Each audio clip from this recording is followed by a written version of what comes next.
pag-uusapan natin ngayon. Hindi mo na ako magpapakita, delikado. Okay, may mga delikado palang kalaban niyo sa pastor. Lakas palang influensya niyan. May mo, ang bilis dumating na supwena sa akin. 15 counts. Oo, dumating na.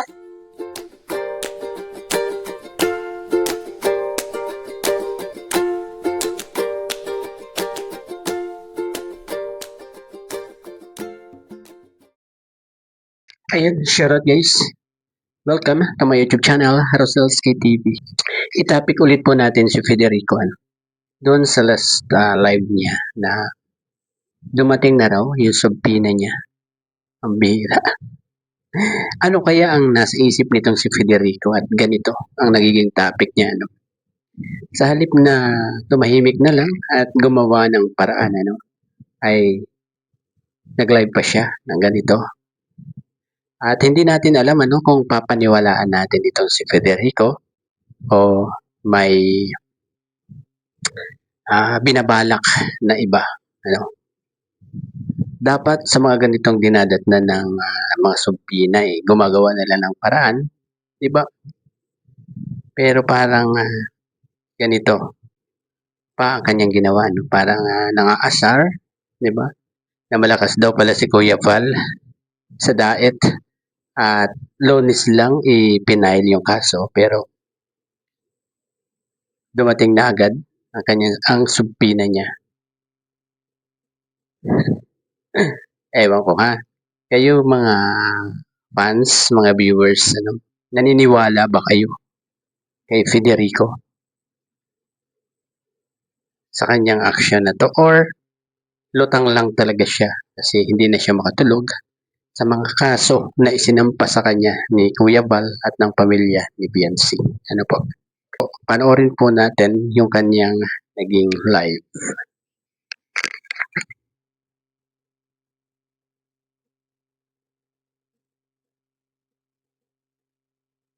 Medyo matindi din ito pag-uusapan natin ngayon.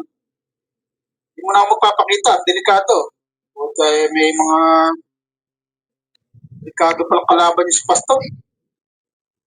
Lakas palang influensya niyan. May mo, ang bilis dumating na supwena sa akin. 15 counts. Oo, dumating na. Ayun, 15 counts daw. Hindi kaya ito ay napapakinggan lang niya sa mga vlog ni Kuya Val, ni Dr. Love, di ba? Kaya nagkaroon siya ng idea na ang kaso niya ay 15 count. Ano kayang gustong palabasin talaga nito, ni Federico, At ganito na lang yung kanyang naiisip. Ganito yung kanyang ginagawa. Grabe. Siguro hindi na ito makatulog si Federico.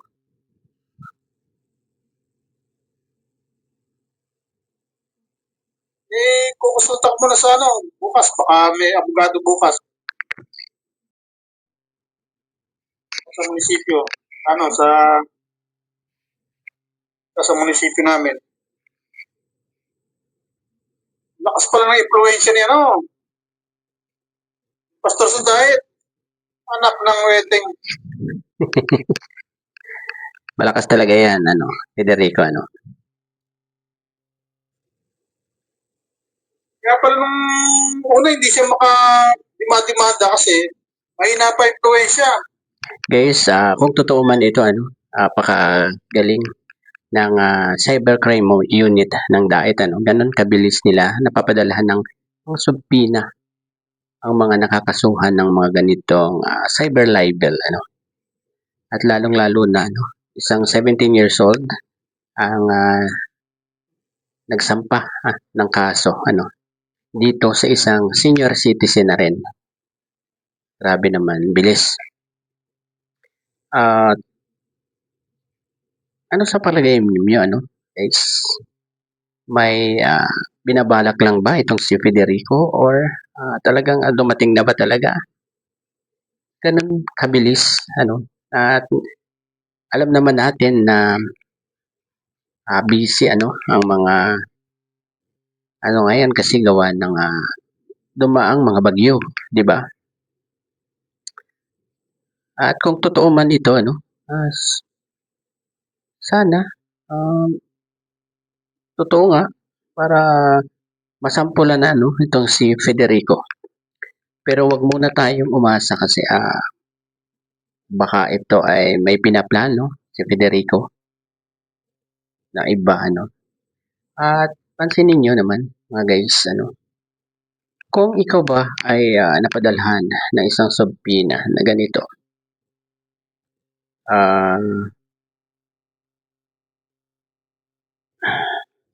anong gagawin mo?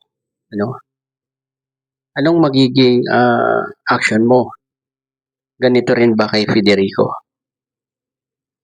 Kung ako kasi ang napadalhan ng ganitong subpoena ay mananahimik lang muna ako at a-action ako ng tahimik para magawan ko ng paraan itong pagkakaso sa akin hindi yung magla-live ako tapos ganito guys, nasa sa inyo na kung maniniwala kayo na talagang dumating na ang subpoena ni Federico good news kung ganon pero kung hindi grabe naman anong pinaplano ni Federico. Guys, idiretso na po natin. Malakas na influensya niya. Sa politiko ngayon yun eh. Sa certain la Sir Joel. Sir Joel Cruz. Certain la Joel Salcedo Kaya pala si Marlene Chang iyak eh. Hindi pa lang influensya ni Pastor ngayon sa diet. Mo, nahirapan sila lumakad pero epektibo. Galing.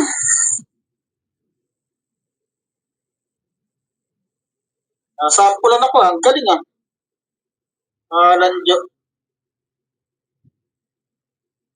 Parang kalas. Kaya pala dumikit na politiko yan para pag nagdemanda sila, epektibo agad. Ako tuloy nasampulan. Leche-leche tuloy tayo. Ay, Renas Community, ingat kayo. Ang lakas na influensya kayo ni Pastor sa diet. Yung pala, pagka nakadikit sa politiko. Guys, ano sa palagay nyo? Kasi sa mga pananalita ni Federico, parang biro-biro lang itong kasong to, Huwag mo itong biro-biroin, Federico. Kasi serious, to, case. Yung ginawa mo, yung paninira, di ba? Yung pag sabi-sabi mo, ng mga hindi totoo, sa family ni Biancy. Grabe, ginagawa mo na lang ng ganito. Parang biro-biro lang. Ganito, nakatago muna. Hanggang di ako nakakakuha ng bugado, pambira. Yan, di ba? Parang tumatawa lang siya. Tumatawa. Sa palagay ko, ito, may pinaplanong iba itong si Federico, Or, nagko-content lang siya for the views. Tingnan nyo naman ang views niya, di ba? Malapit nang maging 10K. Grabe, ito si Federico. Talagang content lang talaga ang ginagawa, Pero, kung totoo naman ito, good news yan para sa atin, mga ka-EDC. Diba? Mabilis na aksyonan ang kaso ni Federico. At guys, ito lang masasabi ko, wag muna tayong pakaasa dito sa mga sinasabi ni Federico At siguro maniwala lang tayo sa sasabihin ni Kuya Val, ni Dr. Love, sila yung nakakaalam niyang kaso na yan. Kung alam na rin nila yan kung dumating na ba. Kung natanggap na ba ni Federico yung subpoena.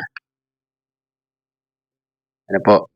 Kasi itong si Federico, kung ano-ano ang tactic ang gagawin niya ano, para ah, maaliw siya, di ba? Alam natin ano na stress na yan ano, kaya nakakaisip siya ng mga ganitong bagay, di ba?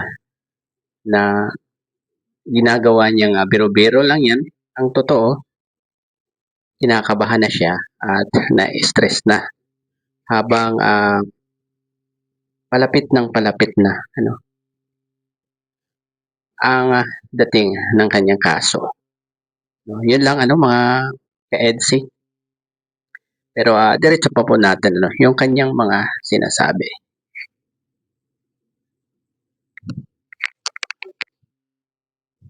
Letsi-letsi na tayo. Reyes community, ingat na kayo. Tago-tago na kayo. Pinailalantad mukha nyo. Ako, tatago ko na rin mukha ko. Lakas pa lang Pambira. influensya ni Pastor sa diet ngayon, ha? Ay mo, Lunes lang pala na isang pa. Webis pa lang, meron na. Guys, Lunes isinampa, di ba? Pero kahapon dumating na ang kanyang subpina. Di ba? Ilang araw lang. Martes, Miyerkules, Huwebes. 3 days processing ng kanyang subpina.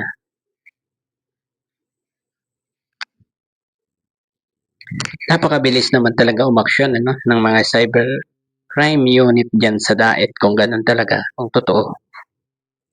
Diba?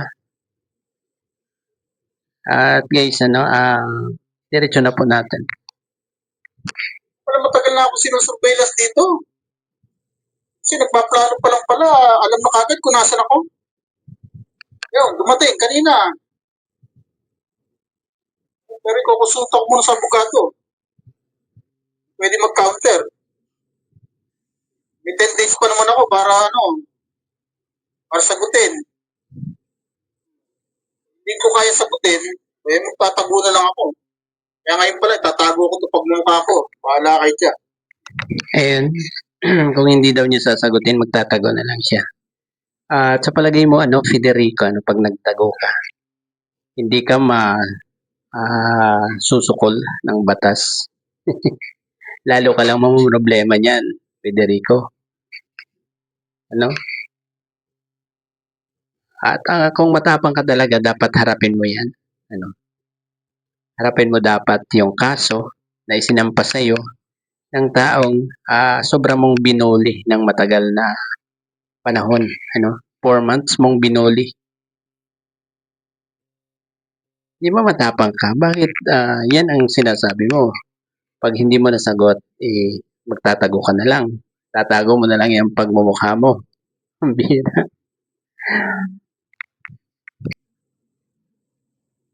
Ay, Venus Community, tago-tago ka na rin.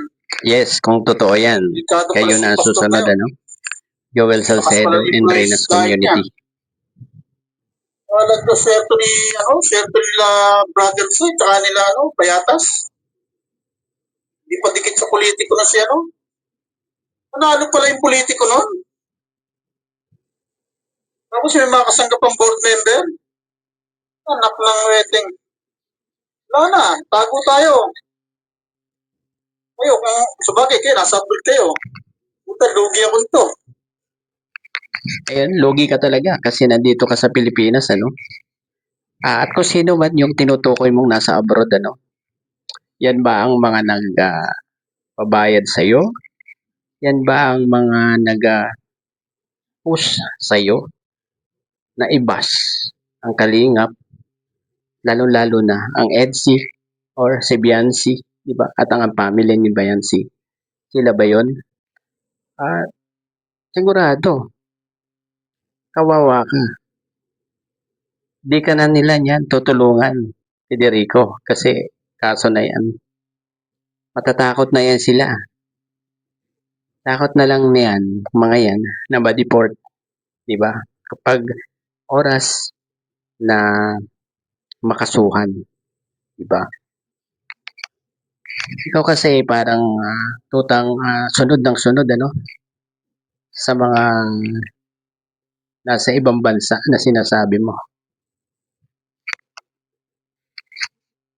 Si LMG, hindi kasali. Ako tuloy ang nadali. Wala ka ng wedding, pastor. Kaya pala dikit ka ng dikit sa politiko. Pati mayor, kanila. May lakas na influensya eh. Tatago na lang siguro ako kasi pag umattend ako sa kaso niyan, sigurado, tiklo ko niyan, yari ako niyan. Tatago na lang ako. Hindi na ako attend sa hearing. Ayun, lumalabas yung mga plano niya, diba? Magtatago na lang siya, hindi na siya attend ng hearing.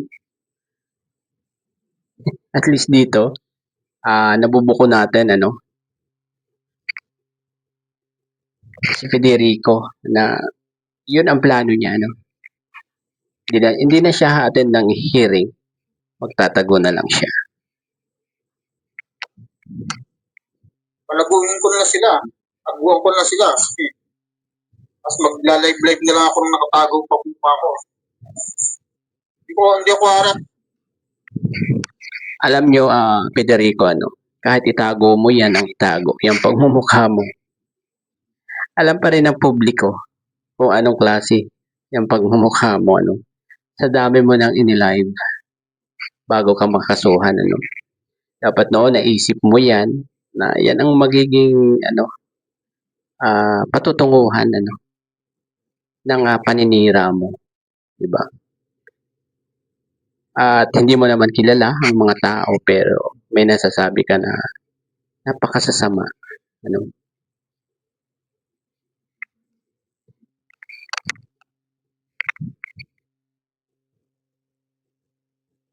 Sigurado talo ako dun.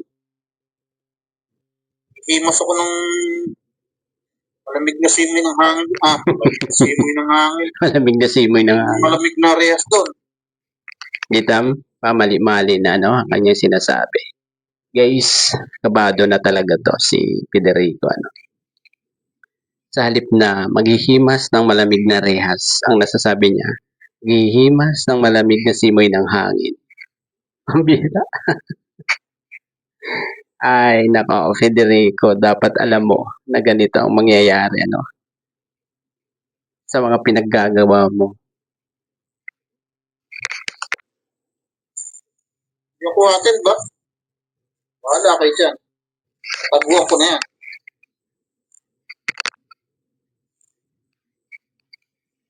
May 10 days pa naman ako para mag-isip. Sasagutin ko, magtatago na. Kaya sa susunod na pag-live ko, iba na background ko, walang pin pa eh. Ayun, tatago na ako nun.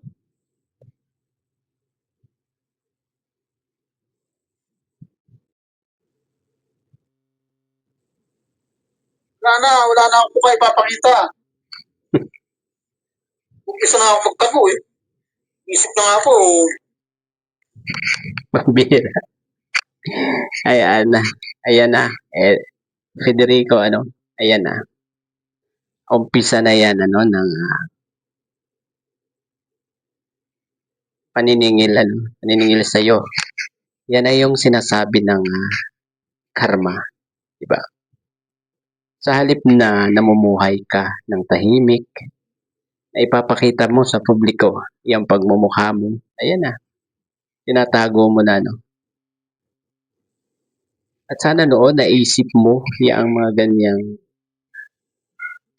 mangyayari sa gagawin mo, sa pagsunod mo sa mga nagchuchu sa'yo, yung mga nag-utos sa'yo. Alam naman namin yan na nautosan ka lang, diba? Kasi bigla ka na lang lumabas. Hindi ka naman dati nakikita sa Rina's community, diba? Nung si Rina ay nasa Kalinga pa. Lumabas ka na lang nung nawakwak na si Rina. Kaya, Mang Fidring, dapat hindi ka sumunod, Dapat hindi ka naging tuta diyan sa mga nag-utos sa'yo. na dalihin ang kalingap.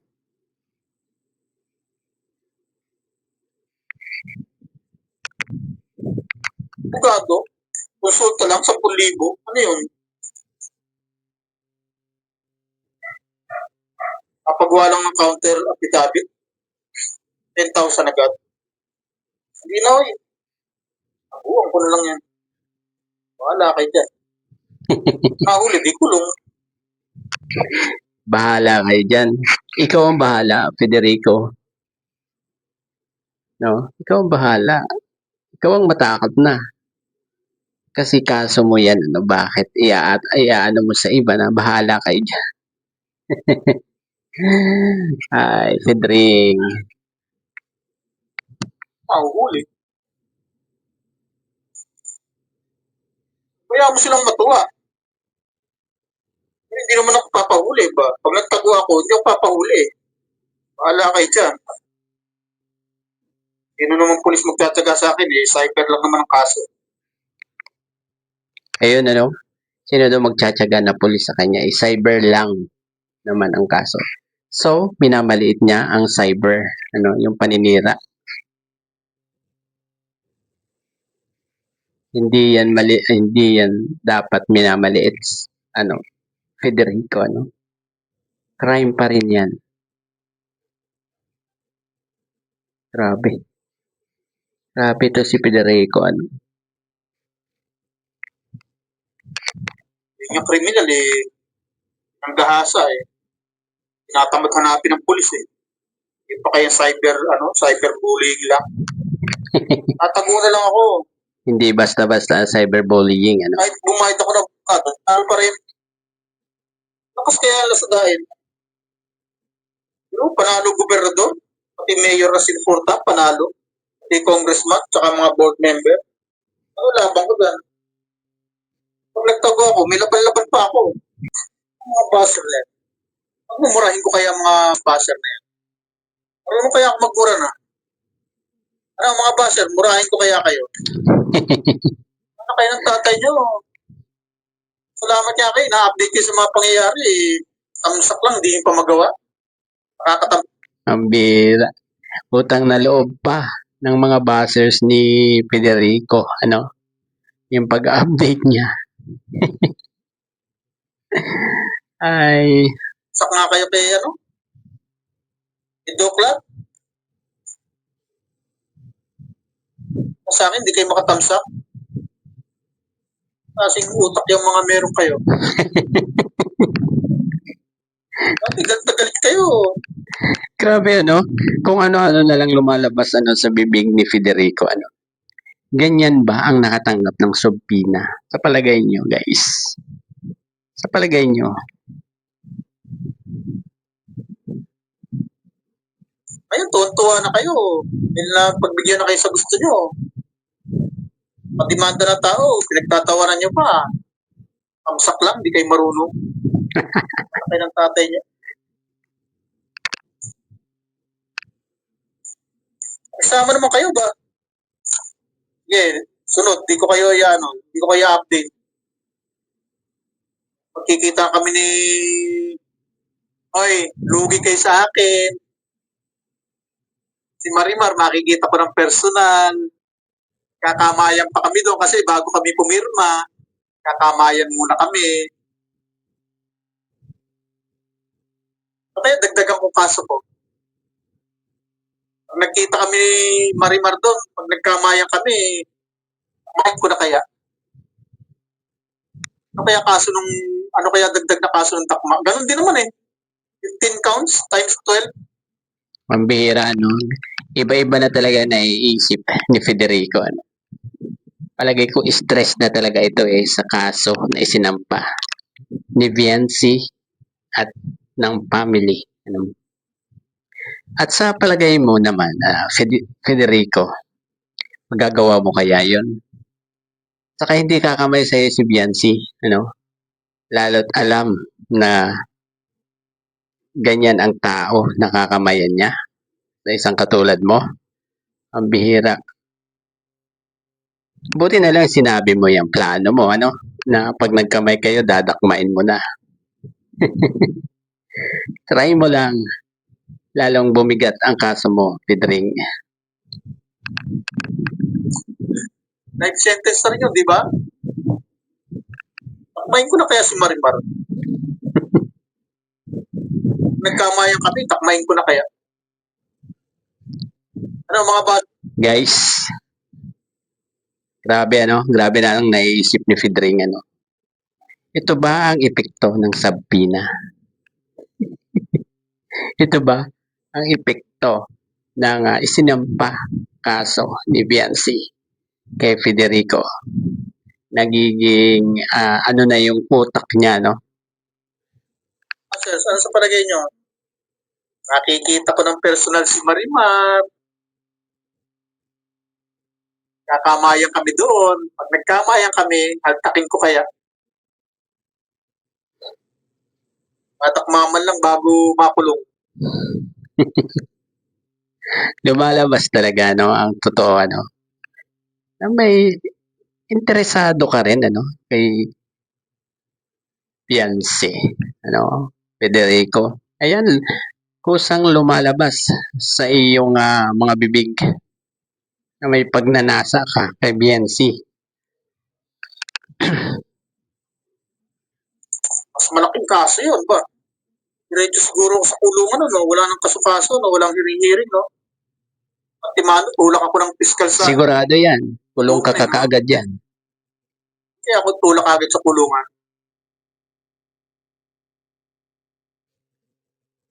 Ay, kung ano-ano na lang ang kanyang sinasabi diyan sa live niya na yan Siguro tama na po mahaba-haba na itong ating vlog.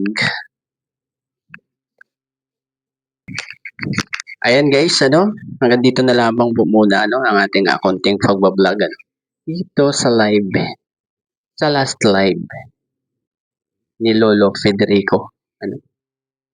At sana nga totoo na may dumating sa kanyang subpina para maging leksyon na ito sa kanya. At hindi na gumawa ng mga maling bagay ng mga mali tulad niyang paninirang puri at paninira sa isang 17 years old kung ano-ano na lang ang sinasabi pero hindi naman totoo po. Ayun, hanggang dito na lamang po ang ating pagbablog. Bye-bye. God bless po sa lahat.